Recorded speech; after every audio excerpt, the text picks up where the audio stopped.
Olá, como vai a sua vida de oração? Em outras palavras, a sua comunicação com Deus. Você tem falado muito com Ele, tem falado pouco? E a qualidade da comunicação com Ele é uma qualidade boa? Como é que você classificaria? Afinal, a comunicação com Deus é a mais importante que nós temos, é o relacionamento mais importante que temos. E nos comunicarmos com Ele é certamente da maior importância. Nós temos visto aqui na carta aos Romanos que o Espírito Santo ele nos ajuda no caminho de Deus, andar no caminho de Deus. Ele nos direciona, ele habita na vida daquele que é justificado, dando direção, ajudando na luta contra o pecado, contra a tendência humana de fazer aquilo que desagrada a Deus. O Espírito Santo está junto conosco aí e também ele nos ajuda nesse relacionamento com o Pai, com Deus como Pai. Nos ajuda a perceber a paternidade de Deus e a desfrutar dessa paternidade no ambiente de intimidade, no qual nós chamamos pai de paizinho, temos todo esse conforto, toda essa segurança. Na última passagem, nós vimos que existe aí existem alguns gemidos, né? Existe o gemido da criação, porque apesar de nós já termos o plano de Deus descortinado, o plano de Deus está pronto, existe um futuro glorioso, um futuro onde essas coisas que hoje nós vemos tão ruins no mundo, elas vão ser definitivamente consertadas e consertadas de forma completa, não é apenas um remendo, né? Mas Deus vai promover a restauração de todas as coisas.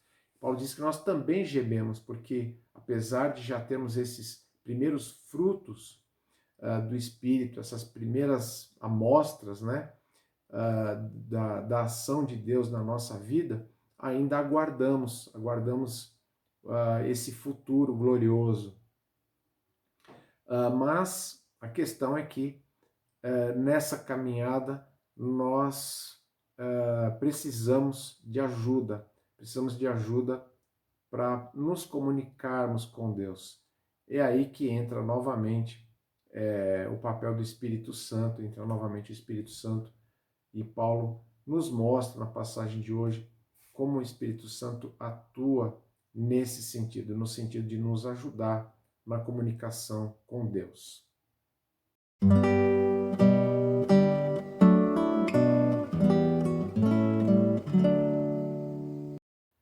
Nós vamos dar continuidade então aqui na leitura. Nós estamos no capítulo 8 e nós vamos ler os versículos 26 e 27.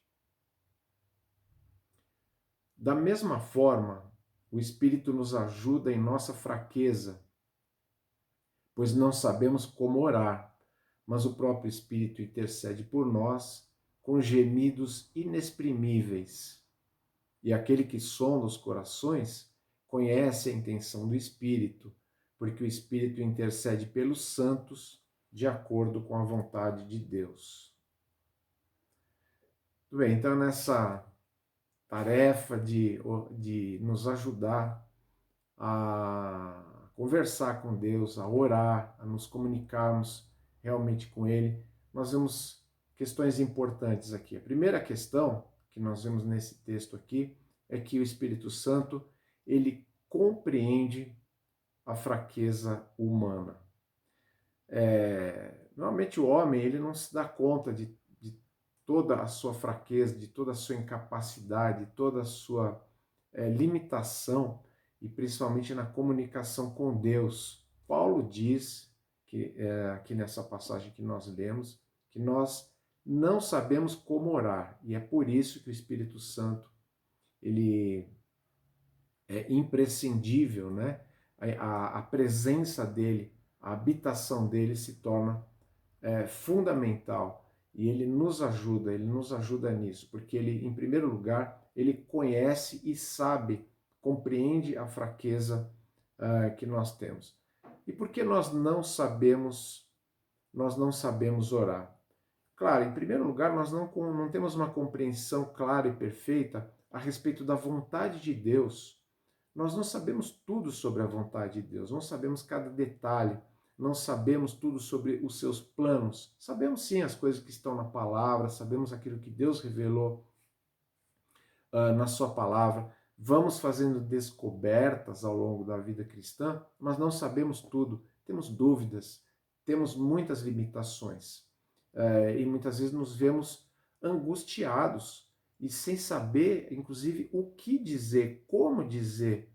Nos vemos perdidos muitas vezes em relação às palavras, o modo como falarmos com Deus. Mas o fato é que nós temos uma limitação de compreensão da vontade de Deus, compreensão também da realidade presente do nosso dia a dia, o que nós vivemos, a cultura em que nós vivemos, as questões sociais, as questões políticas, os relacionamentos. Nós não temos um discernimento perfeito sobre todas as coisas, temos dúvidas e muitas vezes não sabemos exatamente como nos posicionar e o que pedir a Deus nesse sentido. Nós também temos uma tendência, como crianças, né, digamos assim, temos uma tendência a desejar, a querer coisas que, afinal de contas, elas não vão nos trazer benefícios reais. Em outras palavras, nós somos propensos a querer aquilo que não é o melhor para nós. Essa é a nossa natureza. Nós não sabemos exatamente o que é bom, não temos essa precisão em nós. Somos falhos e muitas vezes desejamos aquilo exatamente que não é bom. Crianças são assim, muitas vezes elas querem coisas e os pais dizem, não, isso não é bom para você. Mas a criança chora, a criança não sabe, a criança não percebe, e muitas vezes nós somos assim, ficamos às vezes até impacientes, inquietos por conta disso. Não sabemos. A nossa fraqueza, ela nos leva a não saber e a não perceber. O fato é que existe essa falha, existe essa fraqueza no ser humano. O ser humano é limitado. Isso, Paulo está falando aqui do cristão, ele está dizendo, nós não sabemos orar. Ele não está falando aqui da pessoa que não entende de religião, né? Como poderia se dizer assim, rotular, né? O fato não é esse. O fato é que o ser humano é fraco. O ser humano não sabe orar naturalmente. Ponto. Essa que é a questão aqui. Mas o que é interessante é que o ser humano, como eu estava dizendo no início, ele não se dá muito bem conta disso e acaba criando formas, ele acaba inventando maneiras de contornar o problema. Jesus falou a respeito disso. No capítulo 6 de Mateus, do Evangelho de Mateus, Jesus fala ali, entre outras coisas, da questão da oração, que precisa ser examinada na sua essência. Ele diz assim, ele está falando ali com os seus discípulos, ele diz, olha, vocês não devem orar como os hipócritas. Ele primeiro começa dizendo o que não deve ser feito, né? Ele diz, olha, os hipócritas, eles oram, eles gostam de ser vistos pelas outras pessoas, eles gostam de aparecer, eles gostam de demonstrar assim uma espiritualidade, eles têm uma vestimenta diferenciada, eles têm uma voz diferenciada, eles gostam de ser vistos pelos homens, eles estão falando com Deus, olha, ele fala com Deus, olha que bonito, olha que belas palavras, olha que impressionante a maneira como ele fala. Olha com que autoridade essa pessoa está falando com Deus. Jesus diz, vocês não devem ser como essas pessoas, porque Deus conhece o coração de vocês, Deus sabe o que vocês precisam antes que vocês abram a boca. Deus sabe de tudo isso. Se você precisar conversar com Deus, você não precisa de nenhum lugar especial, nem de nada, você vai lá no teu quarto e fala com Ele. Essas são as palavras de Jesus. Ele diz também, vocês também não devem orar como os pagãos. Lembra que os povos pagãos, aqueles povos que não tinham um entendimento mínimo sobre o Deus verdadeiro, mas que inventavam isso desde as culturas mais antigas, né, as suas fórmulas de oração. E Jesus diz que essas pessoas, elas oram de forma repetitiva. Eles ficam falando, né? Eles repetem muito as mesmas palavras, repetem fórmulas, repetem aquelas orações decoradas, aquelas orações, muitas vezes tem que ficar até escrito, né? Até as pessoas fazem correntes, fazem todas essas coisas, né? Ore durante uma semana, ore durante uma quinzena, ore durante um mês e você verá os resultados. Jesus diz que essas pessoas, elas pensam que elas serão ouvidas por Deus por conta dessa maneira de agir. Jesus diz, vocês não devem orar dessa forma. Não é isso que vai suprimir a fraqueza humana em orar. Não é isso que vai acontecer.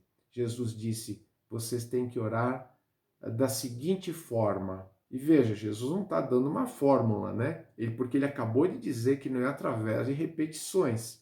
Então ele está dando aqui um modelo, uma maneira de se dirigir a Deus. Ele não está ditando aqui algo para ser decorado, mas ele começa dizendo, vocês têm que se dirigir a Deus como Pai. Pai nosso que estás nos céus. Um Pai que tem esse relacionamento íntimo, mas que ao mesmo tempo é alguém que transcende a própria criação. Essa ideia, por si só, já tem muita coisa, né? Então, o que Jesus está ensinando é a maneira como nós devemos nos dirigir a Deus, é uma forma, não é a fórmula, bem entendido. Mas é importante a gente perceber que esse relacionamento com Deus, essa forma de nos dirigirmos a Deus, ela não é simplesmente uma maneira que nós vamos aprender e vamos repetir. Olha, então tá, eu entendi todo o modelo aqui, mesmo que não seja uma fórmula, mas não adianta eu fazer um curso de oração, né? Como que se deve orar? Jesus não fez isso com os seus discípulos. Ele está ensinando que tudo se baseia no relacionamento com Deus, um relacionamento que é estabelecido por meio dele, Jesus Cristo. É através de Jesus que nós somos adotados, como nós já vimos aqui em Romanos. E é assim que o Espírito Santo nos ajuda na comunicação com Deus. Não só ele entende a nossa fraqueza, mas ele vai nos ajudar. Afinal, ele é o Consolador prometido. Ele é o Paráclito, aquele que está ao lado, aquele que está ali para ajudar. Não só ao lado, mas ele habitando em nós. Ao lado é aquela ideia figurada que tá embutida nessa palavra grega que é usada ali para consolador, para conselheiro, é a ideia de alguém que está junto, a ideia de um companheiro, aquele que não vai se separar de você, não vai abandonar você em hipótese alguma, e ele está ali para te ajudar em todos os sentidos. O Espírito Santo é esse ajudador com A maiúsculo, esse grande ajudador que inclusive vai ajudar aquele que é salvo, aquele que é santo, como Paulo descreve aqui nesse trecho, né? O santo aqui não tem a ver com uma categoria especial de pessoas que têm um poder a mais, ou que têm uma bondade maior do que os outros. O santo aqui é o justificado, é o salvo por Jesus. Ele tem essa ajuda. Paulo diz que ele intercede, ou seja, ele vai atuar, ele vai agir em favor, em benefício desses santos, desses salvos. E como ele faz isso? Com gemidos inexprimíveis, Paulo diz. Bom, vamos entender aqui que Paulo não está falando, obviamente, de grunhidos, né? Tem gente que pensa que então o Espírito Santo vai agir na pessoa e a pessoa passa a grunhir, a gemer, a chorar, né? Muitas vezes eles chamam de clamor, né? E a pessoa acha que ela tem que orar para Deus meio que chorando, meio que gritando, uma coisa meio estranha. Não é disso que Paulo está falando. Paulo está falando aqui de uma linguagem inexprimível, ou seja, é uma forma de expressão que não pode ser traduzida em palavras, na linguagem humana. É algo que o Espírito Santo faz em nós, através de nós e por nós. Ele age dessa maneira. Ele fala diretamente ao nosso coração e vamos colocar aqui entre aspas, né? Ele conversa com Jesus, ele conversa com o Pai, eles se comunicam, porque um entende a vontade do outro, e a vontade de um é a vontade de outro, porque, como a gente pode ver claramente nesse texto, eles estão em perfeita, em total harmonia. Deus, ele conhece o coração humano, ele conhece perfeitamente todas as coisas, e Deus Pai sabe o que o Espírito Santo faz. O Espírito Santo atua de acordo com a vontade de Deus, de acordo com a vontade de Deus. Essa sintonia que é absolutamente perfeita e que é aplicada também ao coração humano. O coração humano não sabe, o coração humano não tem condições, não tem capacidade, é confuso, é limitado, é falho, é fraco.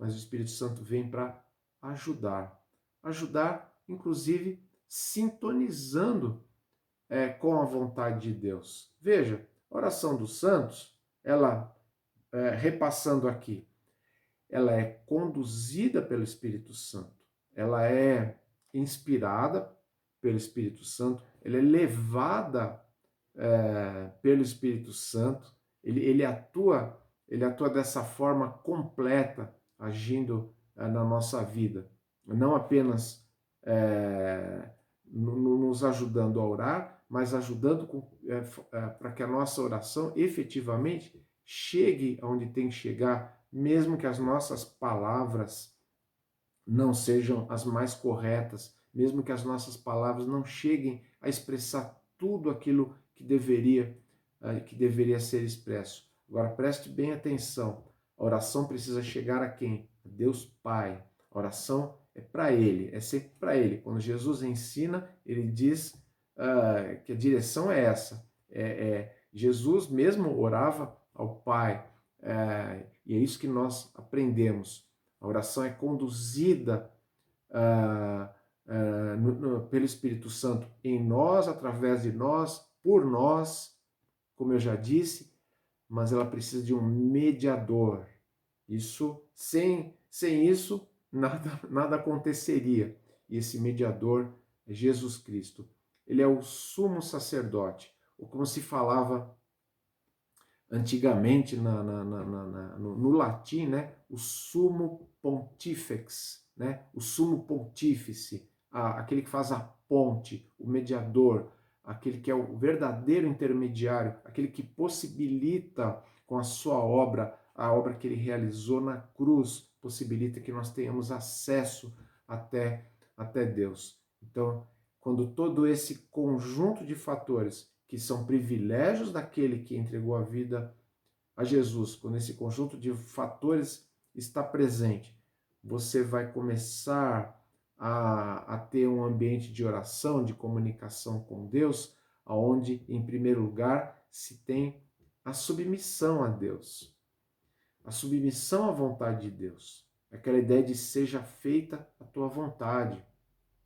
E isso não é apenas uma frase para ser dita assim, mas é algo que tem que ser, que tem que ter um assentamento no coração. É depender de Deus. Se Deus vai responder, se ele quer responder a oração, porque ele não é obrigado a responder todas as orações, ele pode simplesmente se calar, ele pode dizer não, como ele disse para Paulo por 3 vezes, e Paulo teve que aprender a lidar com isso, teve que exercitar esse aprendizado em relação à vontade de Deus. Muitas vezes nós vamos ter que exercitar uma longa espera, porque a submissão à vontade de Deus implica em concordar, em entender, em aprender, em assimilar que é do jeito dele, é no tempo dele que as coisas vão ser feitas. Ele sabe o que é melhor, ele pode fazer o que ele quiser, ele tem o poder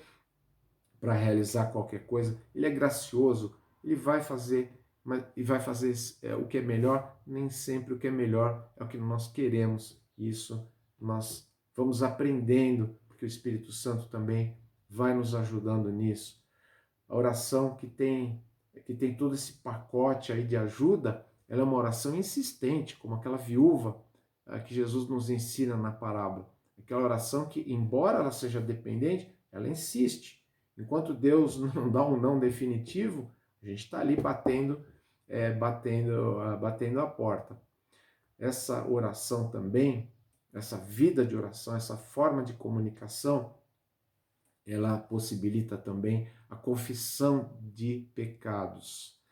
A ação de Deus na nossa vida nos ajuda a perceber os nossos erros, as nossas falhas, naquilo que não estamos agradando a Deus, e nós vamos assumindo isso. Veja, confessar na palavra de Deus, confessar no Novo Testamento, não significa contar nada para Deus, né? Deus já sabe o que você fez.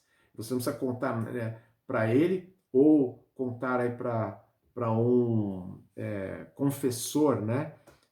Digamos, o que você precisa é concordar. A palavra que é usada ali para confissão, ela tem a ver com homologação, tem a ver com concordância. Você assumir que pecou, assumir que errou. O Espírito Santo ajuda a fazer isso. O Espírito Santo ajuda a ter essa vida sincera diante de Deus. Além disso, algo muito importante, o Espírito Santo nos ajuda a ser gratos a Deus, a reconhecer a bondade de Deus todos os dias da nossa vida, reconhecer a bondade extrema, a bondade superabundante de Deus na sua graça, na sua misericórdia, expressos na cruz do Calvário que nos deu a salvação. E a gratidão por cada dia, pelo sustento, pelo cuidado, pela provisão, tantas coisas, pelo futuro maravilhoso que ele reserva para nós. Gratidão, gratidão no coração. Esse pacote de coisas nos leva a uma vida muito mais plena, a uma vida muito mais satisfatória, uma vida livre de ansiedades, de murmuração, uma vida de paz. Afinal, colocando diante dele as nossas súplicas, que vem a paz de Deus que excede todo o entendimento, como Paulo diz ali aos Filipenses. Tudo isso é produzido pelo Espírito Santo. Em tudo isso o Espírito Santo ajuda aqueles que são salvos, aqueles que têm esse relacionamento com Deus por meio de Jesus Cristo. Quanto privilégio, esse gemido, né? A gente vê 3 gemidos aqui: o gemido da criação, o gemido dos filhos de Deus que aguardam, juntamente com a criação, a glória futura, a restauração de todas as coisas. E agora aqui, o gemido do Espírito Santo, o gemido que geme conosco, geme através de nós, que geme por nós. Isso é algo maravilhoso, algo que deve encher o nosso coração de conforto, de esperança, de fortalecimento, porque a gente assim sabe que tem tudo aquilo que Deus realmente reservou para nós ainda nessa vida, para que a gente suporte todas as coisas que tem que suportar, porque Ele efetivamente está conosco. Nós devemos, em função disso, saber que temos que, obviamente, rejeitar todos os artifícios que têm sido inventados ah, pelo homem para suprir a sua para suprir a ausência do Espírito Santo ou o fraquíssimo relacionamento com Deus. Eu falo aqui de pessoas que não são que não foram reconciliadas com Deus por meio de Jesus, não foram justificados, não foram declarados inocentes por meio da fé em Cristo, mas também, evidentemente, existem aqueles que já têm esse relacionamento com Deus, mas que, infelizmente, não desfrutam da melhor forma desse relacionamento. E muitas vezes caem para o lado da hipocrisia, para o lado do misticismo, a hipocrisia de achar que Deus se impressiona, mas na verdade eu não estou orando para Ele, eu estou orando para os outros verem. Essa é a hipocrisia, uma oração vazia, uma oração sem sentido, uma oração repetitiva, cheia de palavras, cheia de coisas decoradas. Não é nada disso, não é nada disso que leva a uma verdadeira comunicação com Deus. Isso não vai preencher de modo nenhum as verdadeiras necessidades que nós temos. Nós temos que nos certificar de que temos um relacionamento com Deus por meio de Jesus Cristo. E quando temos esse relacionamento, aí sim, o dever é desenvolver a vida de oração. Uma vida de oração consistente, uma vida de oração com os elementos que nos levam a desfrutar desse relacionamento da melhor maneira, um relacionamento com verdadeira intimidade, com verdadeira proximidade em relação a Deus, o que nós só vamos conseguir com o auxílio, com a ação do Espírito Santo na nossa vida. Nós precisamos nos submeter a Ele, para que Ele nos ajude, para que Ele nos conduza nessa jornada. Que estas reflexões façam sentido para você, você tenha conseguido captar aquilo que o texto bíblico está realmente dizendo, traga benefício, ajude você na sua vida de oração, na sua vida de comunicação com Deus, se ela precisa ser melhorada ou se ela inexiste, precisa começar a acontecer, que Deus ajude você em todas essas coisas. Na próxima semana, nós vamos falar sobre a perfeição do plano de Deus, como o plano de Deus é muito bem concebido, como ele é perfeito. Então, tenha uma boa semana até lá e que Deus te abençoe.